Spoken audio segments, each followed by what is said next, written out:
All right, now we're going to talk about the toilet. We're going to talk about an accessible toilet, a barrier-free toilet.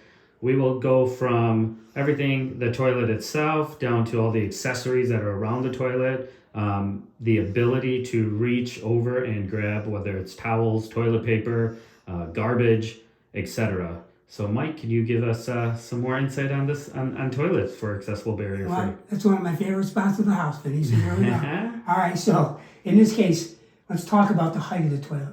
Now, many homes that I go into have a toilet that's it's just too low. I mean, as older you get, or the more disabled you are, to be able to pull yourself off one of these low toilets, pull yourself up and out of, it just becomes really, really difficult.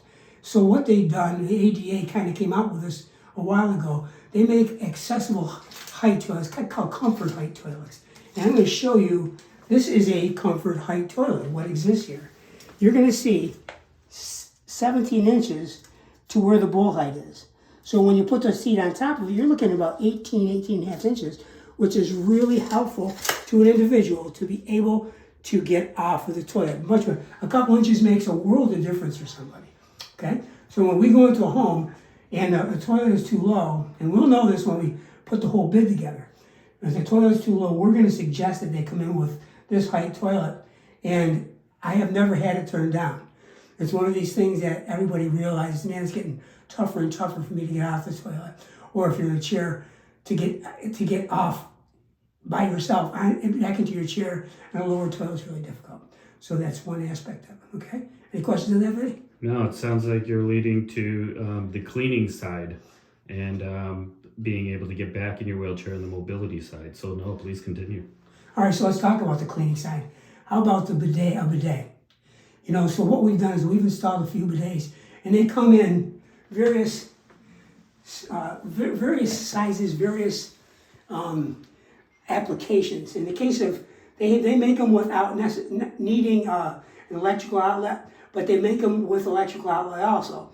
And in every case, it's a comfort scenario. So making sure that you're cleaning yourself, especially if you're mobility challenged.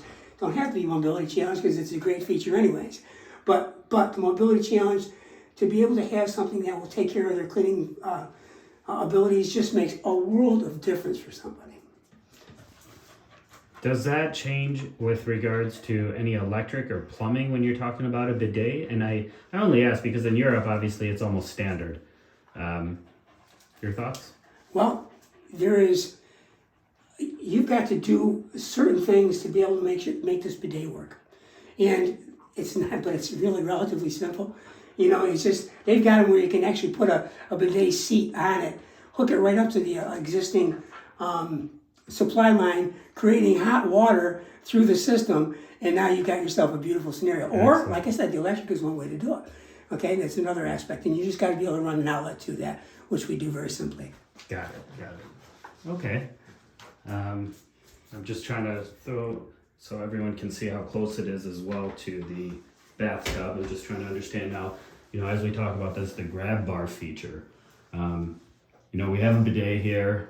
In order sometimes to get the bidet in, you need a grab bar, right? Something to hold on to, especially mobility challenge. Let me give you a kind of an example of this. Okay. So if I'm sitting here and I'm mobility challenged, what I'm going to do is I got to get off. I've got to get off it. How am I going to get off this and be safe? Yeah. So why don't we look at a couple different options? You could put a grab bar here, and that's a little clumsy, but at least it's something. So now you're going to use that grab bar to come up. But what I like is a wall hung unit. It's foldable. It can go on the wall behind you, and it folds down and literally comes out to approximately here where you see my hand. Now you've got something. And by the way, that's secured into the wall.